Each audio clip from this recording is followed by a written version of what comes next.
श्री मात्रे नमः. रामकृष्ण हरी. आजचा जो आपला विषय आहे की जे एकादशी येतात, महिन्याच्या ज्या एकादशी असतात किंवा वर्षातून ज्या महत्त्वाच्या एकादशी येत असतात, ह्या एकादशी दिवशी तांदूळ म्हणजे भात हा का वर्ज्य केला पाहिजे, का खाल्ला नाही पाहिजे, ह्याचं आध्यात्मिक कारण आणि शास्त्रीय कारण काय आहे ह्याच्यावरती आपण आज बोलणार आहे. आणि ह्या गोष्टी जे काही आपले साधक लोक आहेत किंवा जे भक्ती करतात श्रीहरी विष्णूंची, विठ्ठलाची, त्यांना ह्या गोष्टी माहीत पाहिजेत.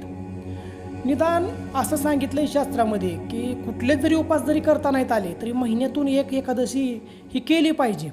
कारण की कलियुगाचा प्रभाव खूप मोठा आहे, कलियुगाचा फेरा खूप वाढत चाललेला आहे. आणि ह्याच्यामधून जे काही आपल्याकडून कळत न कळत जे काही पातकं होत असतात, पाप होत असतात, त्याचा जो परिणाम आहे हा एकादशीच्या व्रताने कुठं ना कुठं ते नष्ट होत असतो. त्याच्यामुळं शास्त्रामध्ये याचा उल्लेख आहे की निदान एकादशी धरली पाहिजे. बाकी जरी काही करता आलं नाही तरी तो भले कुठल्याही संप्रदायाचा उपासक असू देत, शाक्त संप्रदाय असू दे, नवनाथ संप्रदाय असू दे, दत्त गुरूंची उपासना करणारा असू दे, शैव संप्रदाय असू देत, प्रत्येकाने हा एकादशीचा निदान उपवास केला पाहिजे. पण आता काही वेळेस असं होतं की काही लोक म्हणतात की आम्हाला एकादशीचा उपवास काही जमत नाही किंवा आम्ही ते करू शकत नाही, काही त्यांची पर्टिक्युलर परिस्थिती असेल त्यानुसार. मग जर तुम्हाला एकादशीचा उपवास जर जमत नसेल तर निदान अशा काही गोष्टी पाळल्या पाहिजेत की उपवासाचं फळ तर नाही पण निदान त्याचं पातक तरी आपल्या डोक्यावरती आलं नाही पाहिजे.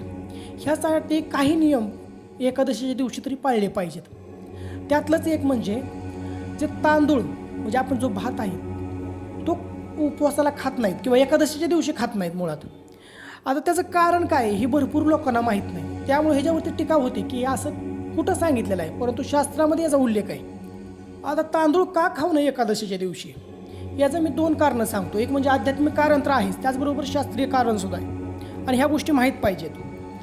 आता जे महर्षी मेधा आहेत, ह्या महर्षी मेधांकडून एक महाअपराध घडला भगवतीविषयी आणि त्यामुळं ते जे काही भगवतीचा कोप आहे, भगवतीचा जो राग आहे, त्याच्यापासून वाचण्यासाठी महर्षी मेधांनी आपल्या शरीराचा त्याग केलेला आहे. आणि शरीराचा त्याग केल्यानंतर त्यांचं जे काही शरीर आहे ते वेगवेगळ्या ठिकाणी विलीन झाले. त्यातलाच काही भाग जो आहे तो ह्या पृथ्वीच्या गर्भामध्ये विलीन झालेला आहे. आणि पृथ्वीच्या गर्भामध्ये विलीन झाल्यानंतर त्यातून जे काही हे तांदळाचं पीक आहे किंवा तांदळाचं जे धान आहे त्याची उत्पत्ती झालेली आहे. म्हणजे अप्रत्यक्षपणे हे तांदूळ जे आहे ते मांसाचं आणि रक्ताचं प्रतीक आहे.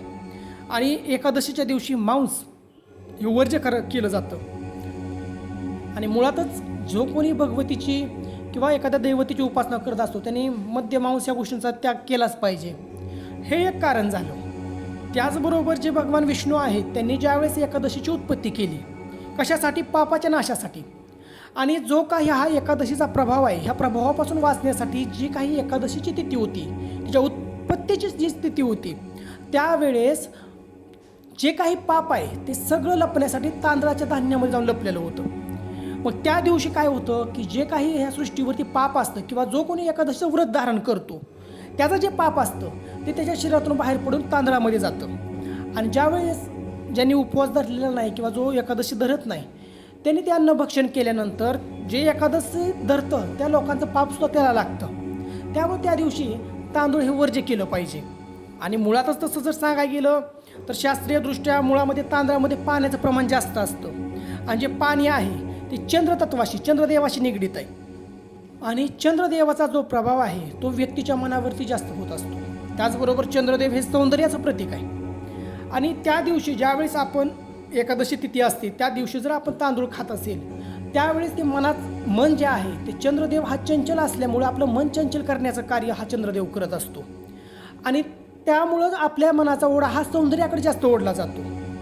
आणि मुळामध्येच वासनेचं प्रमाण जर त्या दिवशी मनामध्ये वाढलं तर त्यामुळे महापातक घडतं. कारण एकादशीच्या दिवशी वासनेला महापातक सांगितलेलं आहे. आणि मग ह्या गोष्टीमुळं आपलं मन ज्यावेळेस सौंदर्याकडे वळतं त्यावेळेस ते एक महापातकाला कारणीभूत ठरतं आणि खूप मोठं महापातक हे त्या व्यक्तीच्या डोकी बसत असतं. त्यामुळं प्रयत्न असा केला पाहिजे की एकादशीच्या दिवशी जर उपवास करता येत नसेल तर हे जे काही तांदूळ आहे, तांदूळ तर त्या दिवशी खाल्लं नाही पाहिजे किंवा आपण जो भात म्हणतो तो भाताचं भक्षण त्या दिवशी केलं नाही पाहिजे. एकादशीच्या दिवशी मग जास्तीत जास्त जरी उपवास करता येत नसेल, उपवास करण्याचा जर प्रयत्न केला पाहिजे प्रत्येकाने, पण जरी उपवास करता येत नसेल जास्तीत जास्त हरिनामामध्ये, भगवतीच्या नामामध्ये राहिलं पाहिजे. आणि जे षडरिपू आहेत, काम क्रोध मद मत्सर जे आहेत त्यांच्यापासून तरी वाचण्याचा प्रयत्न केला पाहिजे. भक्ती मार्गाकडे मनाला वळवलं पाहिजे. आपल्या ह्या आध्यात्मिक यूट्यूब परिवारावरती आपण खूप वेगवेगळ्या विषयांवरती अशी माहिती घेत असतो. शास्त्रीय दृष्टीने आध्यात्मिक दृष्टीने घेत असतो. आवडल्यास नक्की लाईक